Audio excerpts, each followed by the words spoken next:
Assalamualaikum warahmatullahi wabarakatuh. Perkenalkan, nama saya Anwar Farhan. Di sini saya menjelaskan pembelajar yang luar biasa, yaitu siswa difabel yang dengan suku penyandang disabilitas. Yang pertama, tidak mampu belajar dibagi menjadi tiga. Yang pertama, karakteristik dan identifikasi seorang anak dengan ketidakmampuan belajar mengalami kesulitan dalam pembelajaran yang melibatkan pemahaman atau penggunaan bahasa atau lisan dan kesulitan dapat muncul dalam mendengarkan, perilaku membaca, menulis, dan mengeja, mungkin juga melibatkan kesulitan dalam mengerjakan matematika. Yang kedua, kesulitan membaca, menulis, dan matematika terbagi menjadi disleksia, disgrafia, kalkulia.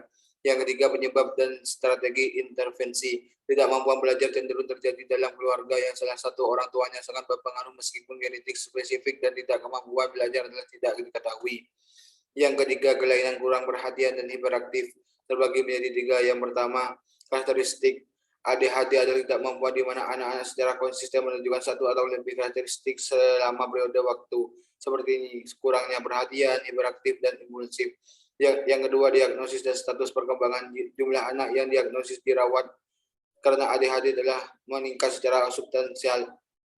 ADHD tidak seharusnya diagnosis oleh tim sekolah karena ADHD adalah gangguan yang muncul dalam klasifikasi gangguan psikatri dengan diagnosis khusus. Yang ketiga, penyebab dan pengobatan.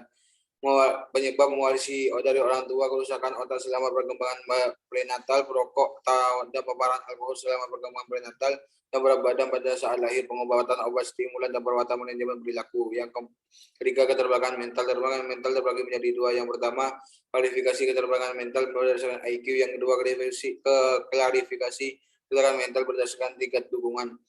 Faktor-faktor yang menyebabkan keterbelakangan mental. Yang pertama, faktor genetik. Bentuk keterbelakangan mental yang sering diidentifikasi adalah Down syndrome yang ditularkan secara genetik. Yang kedua, kerusakan otak dan faktor lingkungan. Kerusakan otak dapat diakibatkan dari berbagai infeksi dan bahaya lingkungan.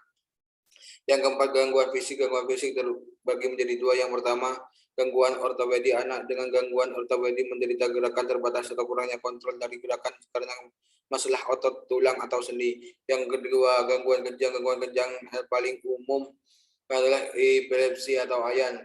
Yang kelima, gangguan sensori. Gangguan sensori terbagi menjadi dua. Yang pertama, gangguan penglihatan. Sebagai kecil, siswa memiliki masalah penglihatan yang sangat serius dan tergolong tunanetra. Yang kedua, gangguan pendengaran. Gangguan pendengaran dapat membuat belajar menjadi sulit bagi anak-anak. Pendekatan pendidikan yang membantu siswa dengan penggunaan pendengaran terbagi menjadi dua. Yang pertama, lisan dan manual.